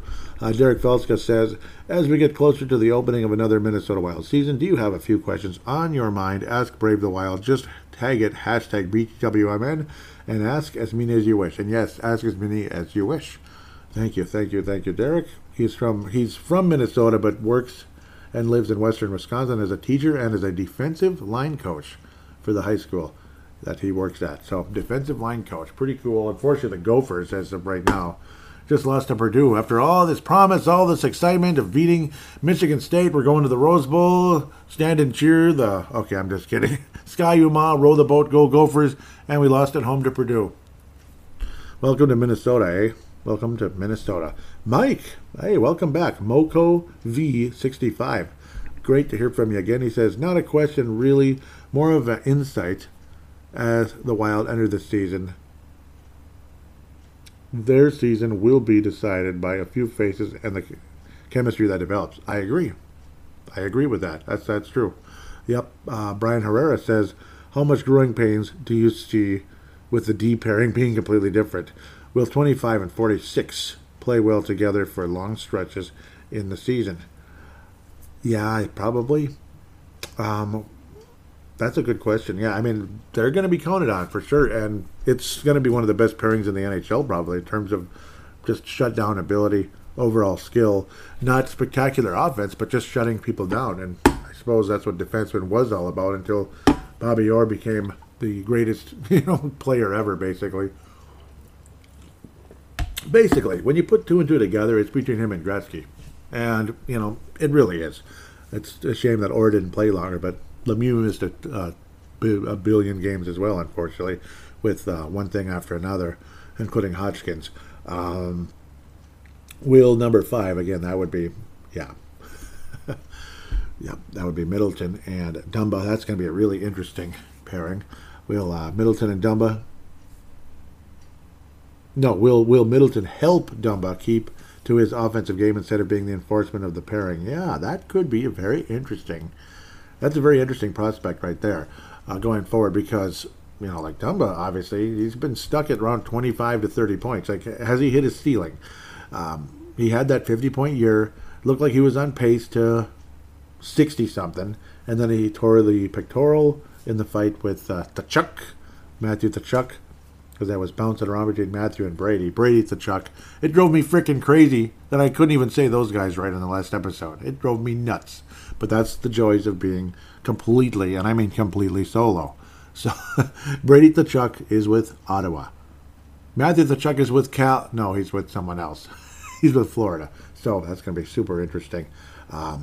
Yeah, Matthew Tkachuk. Yep. He's with Cal. No, not anymore. Okay, I'll stop. Again, Dumba had that 50-point season. Again, looked like he was on pace for 60-something. Ever since then, again, he had 22 points in that 32-game season with that stupid pectoral, of course. And he had played a few games late in the year after that. That's why it's 32. He was on pace for maybe even more. I mean, he was tearing it up, him being Dumba. He already had 12 goals, which is number 2. In 32 games, he had 12 goals, which is the second highest of his career. He had 14 in the 50-point season the year before, did Dumba. After that, 24 points, 21 points, and last year, up to 27. And he finally got past 6 and got up to 7 in goals and 20 assists. And he only played in 57 games, so actually he was more productive last year. So maybe he's got a 40-point season in him. But it's unfortunate because Dumba, maybe he got more predictable with his release and his shot. He has to get more creative on the release. I don't know, like off-speed pitching, right? No, I'm just kidding. But it's going to be super fascinating to see how that works together. It could help, though. It could help Dumba be a little more of an offensive guy that way. Would a 12-13-10 line make sense? 12, 13, 10. Again, that would be Boldy, Steele, and Jost, right? Boldy, Steele, and Jost? Maybe. Unless you meant 23 instead, because I think that line is pretty damn cool too. Goudreau, it's going to be a debate back and forth where he fits, this and that. Obviously, he was a wonderful fit in Milwaukee with the Admirals, where Dean Evison was the coach there before he became an NHL coach with Minnesota. And of course, again, he was with the Milwaukee Admirals in the Nashville Predators organization with Paul Fenton, and Paul Fenton's vision was to have Dean Evison as head coach of the Minnesota Wild. Yep. And then, well, Bill Guerin said, you know what? Yeah, actually, he is pretty good coaching material. It's kind of funny how that all worked out. But Steele centering Boldy and Jost, I think so. I think that's a good possibility, but I also think Rossi could be really good as well. Steele, that's interesting. Depends on how you feel about Steele, I suppose. I keep thinking you maybe meant Rossi. That's my guess. But if you did mean Steele, I mean, that's not the dumbest idea either. But Rossi, that could be pretty epic, honestly. Derek Felska jumps in and says, good question. Number 62 doesn't seem to be the answer by what I've seen in the preseason thus far. Okay, I think there's something else here. Yep. Oh, no, he's responding. Yep, Derek is responding directly to Brian Herrera. So this is where I want to make sure I'm doing this right. Yeah, I can understand the frustration there about guys taking spots. But, yep, that'd be Andre Schuster, yeah. Yep, Derek isn't all that excited about him, apparently. But where that, yeah, the defenseman. That's been the defenseman conversation. Again, Derek says, great question. Number 62 doesn't seem to be the answer by what I've seen in the preseason thus far. Yeah, I mean, I think at best he's a 7th defenseman, unfortunately, when it comes to defensemen. So, yeah, I think the pairings are probably going to be the 6 I was talking about. Yeah, so, yeah, I agree with that. Ty Sandstrom back on board. Cool. He says, I agree with this. Schuster hasn't shown to be better than Addison, Merrill, or Goligoski. Yeah, and I think those 3 will be in rotation for D5 through D7. Yep. Brian Herrera responds back. Yep, with find out next. Find out next in the season of the Minnesota Wild. Yep. Yeah, exactly. It's going to be kind of it's going to be a wait and see. But I think you're right about the D5 through 7 thing. Schuster, yeah, I mean, he's okay. He's okay. He's like a 7th defenseman. I don't think they're going to cut him or anything crazy like that. But, yeah. But, well, he's not going to be here for very long. Maybe 1 or 2 years, Schuster. Jay Bushy says, I know it's going to be tough to fill Fiala's 85 points this season. Who or which players do? Boldy, even though Boldy was already here, which is funny. Both the Boldy, Rossi, and Jost, I think. I think it's those 3 are going to kind of contribute in a sense. Like Boldy takes the next step. Rossi is a better player than what might have been there before, and I think Jost takes a step forward as well. That's what I believe. Like Rossi becomes, obviously Rossi to me, man, I'm telling you, this is crazy. And I know I saw the look on Isha's face the one time I got to be on the soda pod back after the Rossi draft, right after Rossi was drafted. I'm telling you, in the juniors, he looked like Steve Yzerman. He did. I don't think he's going to be at that level in the NHL necessarily, but I don't think he's going to be as far below that as others might believe. Like thinking, oh, he'd be lucky to be a 60-point guy. I think there's more to Rossi than just being kind of a middle six center, or who might be stuck on the wing like every damn center we ever draft. Oh, he's going to be on the wing. He's going to be on the wing. Wing. Yeah, he's a center, but no, he's on the wing. And that drives you crazy. I think Rossi will be a wonderful center for the Minnesota Wild for many years to come. We'll see. We'll see. But I think he's going to be a big part of what helps fill in that gap, that 85-point hole that's no longer with Minnesota. Boldy taking the step up. Rossi, obviously becoming a legitimate player in the NHL. And Tyson Jost, I think, takes a step forward. I absolutely believe that.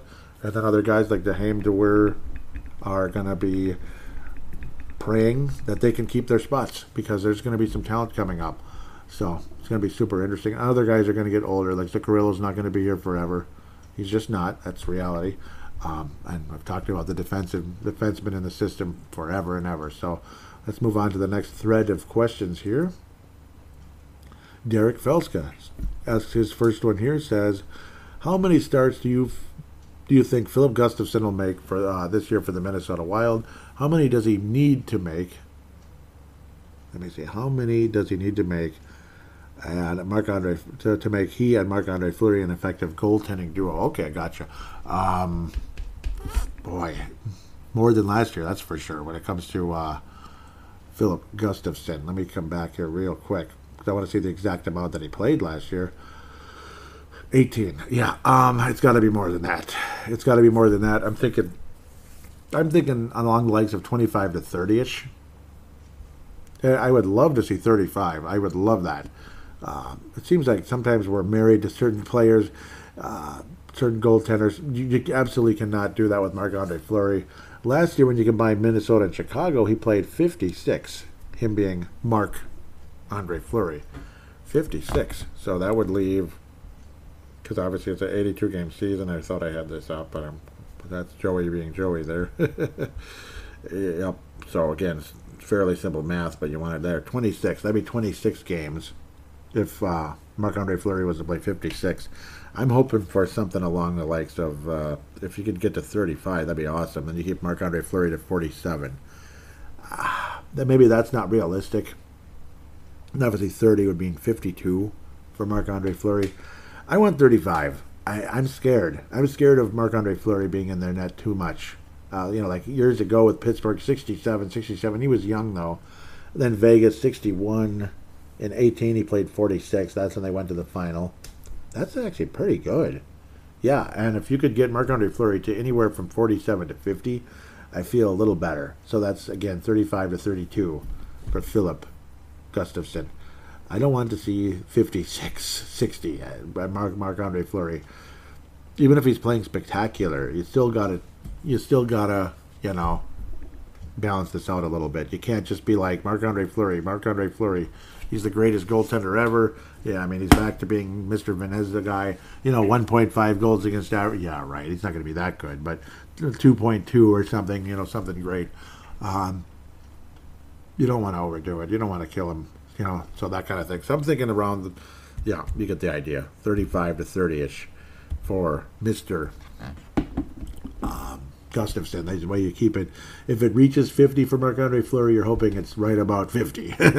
Nothing too far beyond that, because I think overusing Marc-Andre Fleury could mean, the death of the Wild. And if Gustafsson stinks, then, well, as a certain old president might say, you might want to make some kind of trade or something at that point. Derek asked another one, and he gets a response as well. Will the Arizona Coyotes sell at every game this season, considering they're playing in a 5,000-seat arena? If not, will that finally convince the NHL to relocate the team to Quebec or Houston? And guess who replied?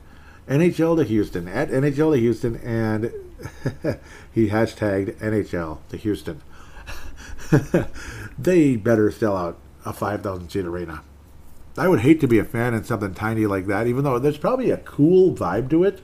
It could provide an interesting environment because it's a small building and all that.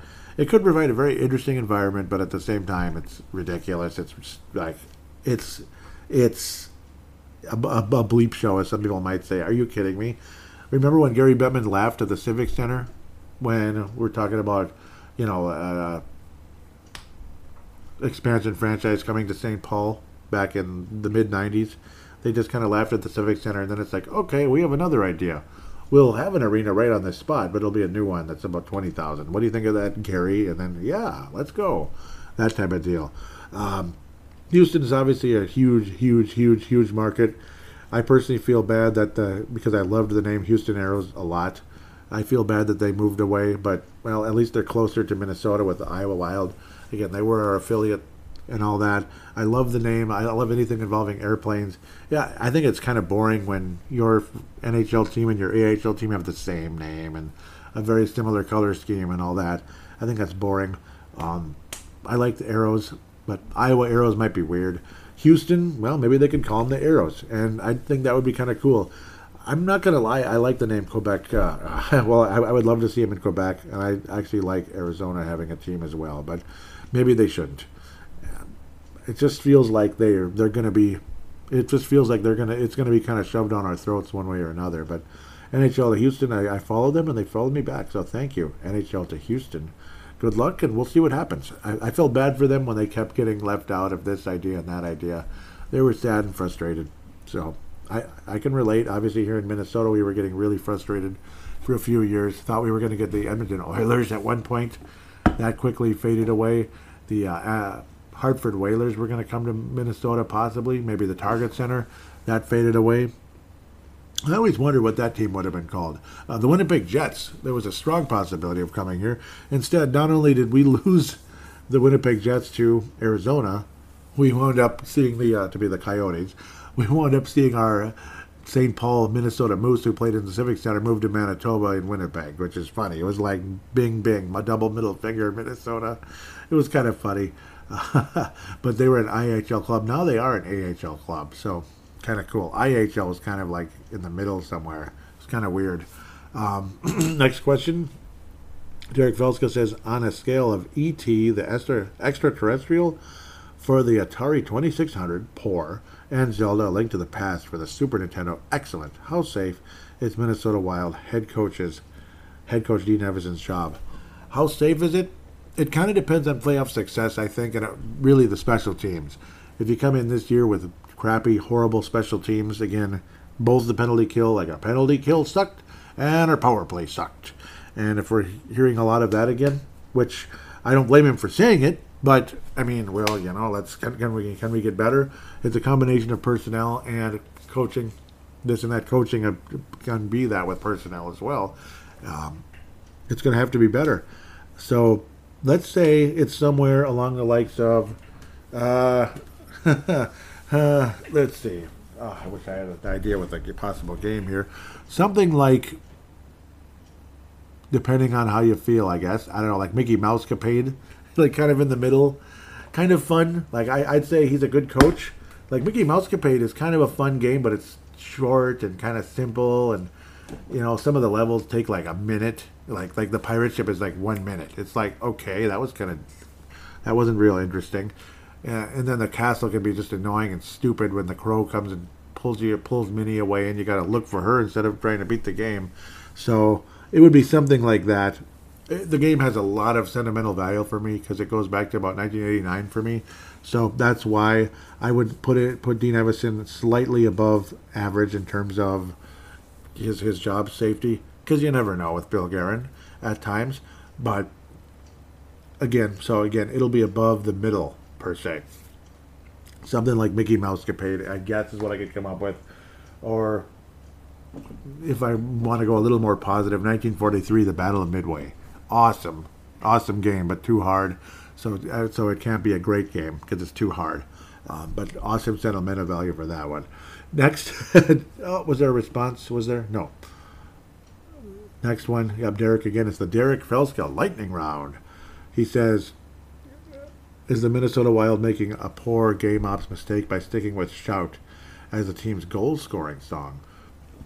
Kalisha Townsell, and she followed back, which is awesome, says, I don't mind the song, but it's not fit to be a hockey type song. Would want something involving more heavy metal to fit into the Wild team theme. We aren't at a concert. Yep, so it's like, don't take it too seriously.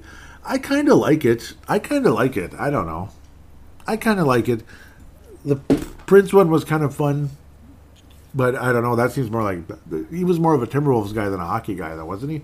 And obviously the Timberwolves had their Prince jerseys and everything that everybody loved, like Derrick Rose's Prince jersey. People just worship that thing. I thought it was a little overrated, but just a little bit. But especially Derrick Rose, a little overrated. But once he wasn't in his prime with the Bulls anymore, not as good.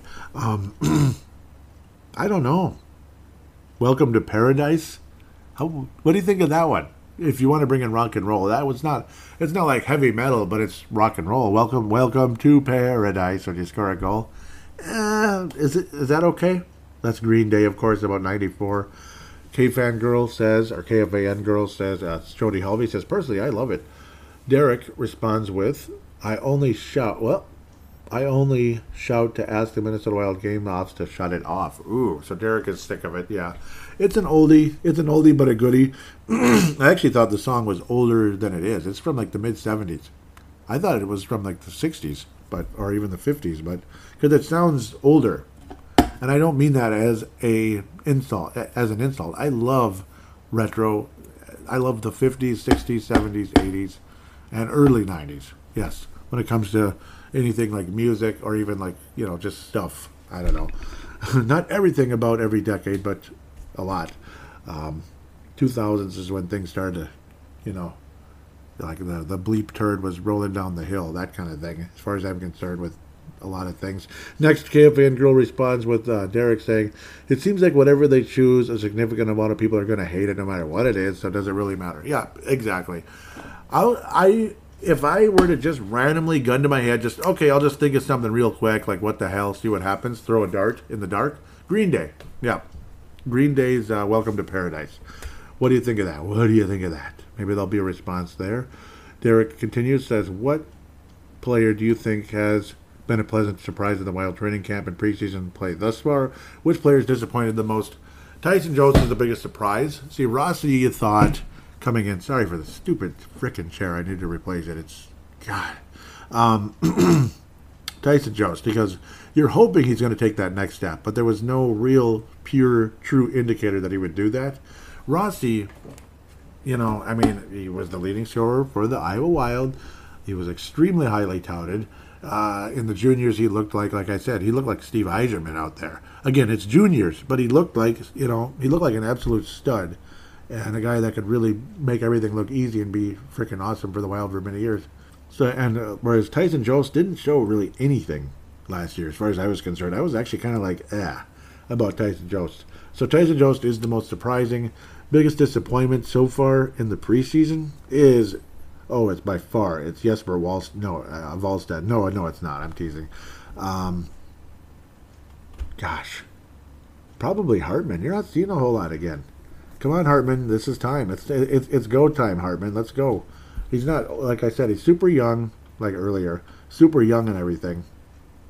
But you're hoping for a little bit more production. Luckily, there's still time left because the season starts on October 13th, so we got like a ton more preseason games to come. So maybe we'll see more and more out of Hartman, and I can just shut my big yap right now. There's even a game tonight, which I'm really looking forward to. I wouldn't mind recording it at that time, but figured I'd get it done now because the weather's kind of funky right now. It's kind of, it's a great time to record when the weather's funky versus beautiful. So, we'll see if Hartman steps up since, but at this point, he's the guy that's kind of, come on, man, come on. I just want to see more. I mean, it's there, but will it ever translate? Will it? Oof. So, that's a really good question, of course, and thank you. I always love those kind of questions, actually. Here we go. This is a cool one. Derek once again says, prospect Danila Yurov's KHL team. Oh, boy. Magnitogorsk, I probably screwed up completely, seems to be giving him the Merit Kuznetsov treatment. What odds would you give that he gives in and signs a short-term extension to get more playing time? One of those. I think it's. I wouldn't be surprised. I wouldn't be surprised. I hope not, but I hate that kind of stuff. It's so dumb. But, well, if he comes ready to rock and roll, I'll, Kirill Kaprizov, that went too long, and that's why he was basically an instant superstar. Plug and play, like, superstar player. Okay, like a year and a half, but, yeah. Like, I mean, it took about a half a year or so for him to get to that point, but still. Sometimes it's better than, I guess, having him struggle to, and how this franchise sometimes, like Hoppy would say on Soda Pod, like throwing guys in the fourth line and letting them rot there, like, what the heck was his name now? I'm already forgetting the guy's name that we traded for Charlie Coyle. But, of course, Ryan Donato. Yep, obviously, a lot of guys really like Ryan Donato.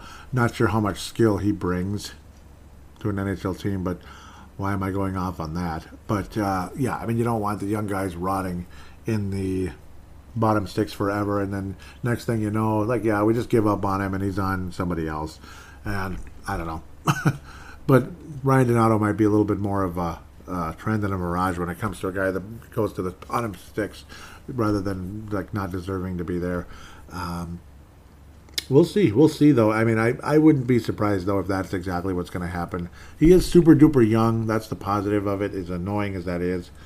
Because, yeah, I mean, he just turned 18. Well, no, he's turning 19 on December 22nd, him being Danila Yurov. So we'll have to wait and see on that one.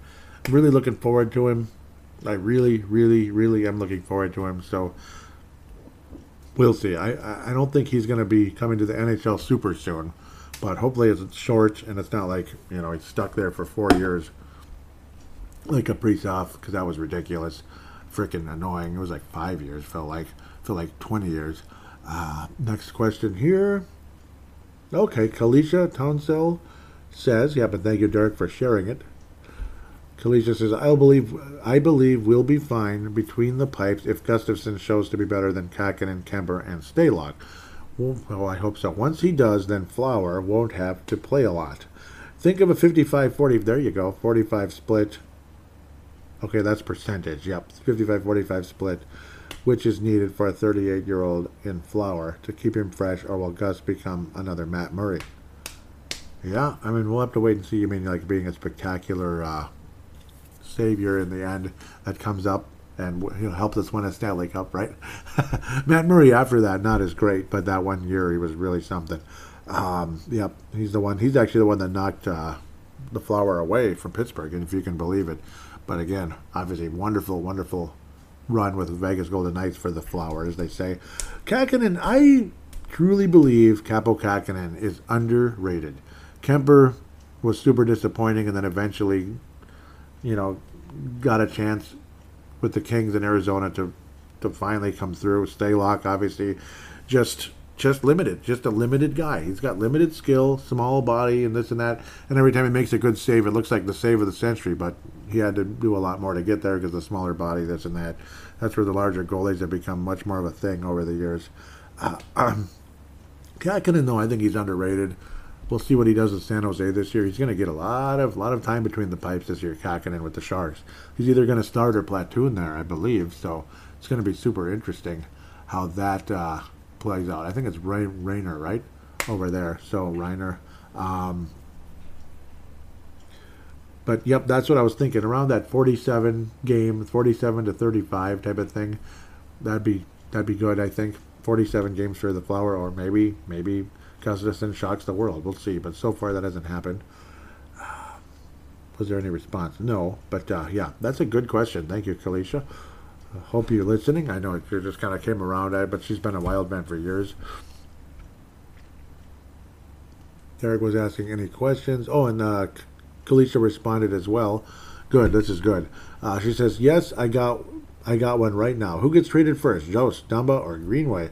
I suspect at some point this season, either these three will be traded for cap space or Guerin might make another trade, or is preparing to have as much cap as possible to extend Kirill. Yep, and also you got to think about extending Boldy as well. Boldy's due for at least a bridge contract, if not something crazy. So it'll probably be more of a bridge, but still a raise. So the immediate guy that needs to be extended is Boldy, unfortunately. But yeah, great question. As for somebody being traded first, Dumba because it's immediate. I'd say Dumba because it's immediate, but again, Greenway, I don't think he's long for the team either. I think there's guys they want to make room, but Dumba, it's got to be Dumba because there is so much going on in the grapevine for Minnesota at the defenseman position.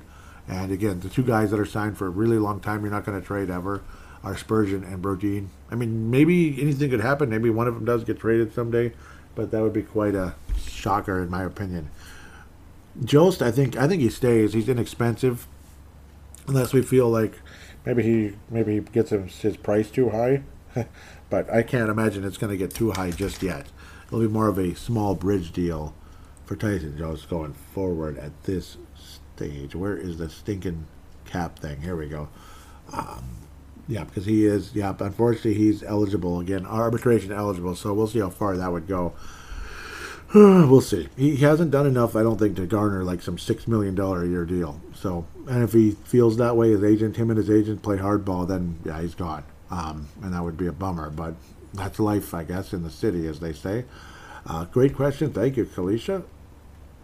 Next, Brian Herrera returns and love hearing from him. Oh, no, that was the one we already read and talked about. It's like the way it's organized. Apologize. Yep, they got the concert one already. Interesting picture there. That was an ad, though. Derek says Tyson Jost has been, yep, there you go. Tyson Jost has been the hothead in the preseason so far with 2 goals and 3 helpers in 2 games. Is this a sign that he may have a breakout year, or is it a Charlie Coyle-style preseason tease? Oh, hands folded and praying that he is going to take that next step.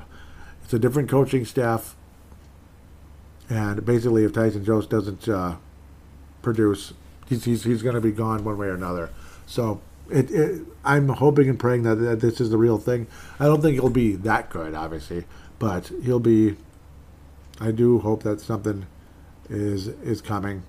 Yep. Oh, good response by K-Fan Girl. She says, no one is as big a tease as Charlie Coyle besides Joe Baby Jesus Mauer. Yeah, remember that? Oh, 2009 season. You look like the best player in the world. And right after that, mediocre. Mediocre with a smile. Yes. A very gentle guy was Joe Mauer. But, he could be your best friend. But at the same time, you're, $185 million. No. No. Not kidding. That'd be like signing Charlie Coyle for $9 million a year for 5 years. You'd be like, oh my God. Okay, it wouldn't be quite that bad. But next, Mike says, okay, he already said that one. Yep, thank you, Derek, though, for that, for sure. Looks like that's it. Not like a bajillion questions, but really appreciate it. Would like to hear from some of you that I've been missing lately, which is unfortunate. Hope to hear from Tom Hayen and such. Always love hearing from Jay Bushy. Yep, nice to hear from Kalisha multiple times. Really cool. Derek, you are the blood of the show, along with Brian Herrera. Love you guys. Mike, obviously great to hear from you as well. I think he's following. Yes. Okay, with that said, again, it's at least there's something to look forward to here. It's not like, oh boy, the cap problem. It's going to be a disaster. We're going to be like in the bottom of the NHL for 5 years. No chance. This is definitely a playoff team. A cup contender, probably not, but you just never know with young guys. Maybe they'll explode. Maybe there really is something magical going to happen. And it does look like Ryan Hartman is for real, at least according to most people. Most indicators would tell you that Ryan Hartman is for real. So that's definitely something to smile about and feel good going forward. Goaltending situation is what it is, but Jesper Wallstedt is somebody to very much look forward to going forward in the next year or year and a half, 2 years. You got something very special there because it's there. The talent is there. It is plain as day. And, well, he already won a preseason game, 5-2, so he had nothing to do with the 5 necessarily, but shutting down the other team enough and getting the job done, making the saves he had to win the game. Awesome. Before we wrap things up, let's get to some contact details. We wouldn't mind hearing from some of you calling into the show. It would be pretty cool. All you got to do is pick up your smartphone, smart device, smartphone, and open any free voice recording app you might have, because they're not going to charge you for that. Open it up, pretend to pretend it's a phone call. Basically, you press record, pretend it's like a phone call. You can even use an audio software on your laptop or desktop or whatever type of computer you have, whatever you want to do. Basically, treat it like a phone call or conversation, whatever. 2 to 5 minutes. Heck, if you really have a lot to say, you could go beyond that. No one's going to get mad at you. And then you send it to Paladinolive at yahoo.com, Paladinolive at yahoo.com. It is in the show description for any type of purpose you may have, copy and paste or whatever. Just click link or whatever. And there you go. That's where you send it to. And then I convert it into an MP3 file thanks to Zumzar with a Z.com. I'll give them a free plug because they give me a free service for this show because the file's nice and small usually. If you need to convert very large files, you can sign up for a subscription with them. Otherwise, you can convert files for free if they're small. Zumzar with a Z. Awesome app and website for, any computer that's out there. Would love to hear from you, very much so. Please do rate a positive rating on Apple Podcasts, Stitcher, Spotify just does star ratings, and I believe Audible also does reviews as well. Please write a positive review for Brave the Wild. Would really help this show. It's been a while since the last one, and I'm kind of sad. So if you could help out, I'd greatly appreciate it. It makes the show more attractive to potential listeners. With that said, wishing all of you a nice couple of weeks here, because next time we get on the air, we'll be talking about regular season hockey with the Minnesota Wild. Hopefully the positivity continues and things head in a more positive direction as we move forward. Until then, take care and go Wild.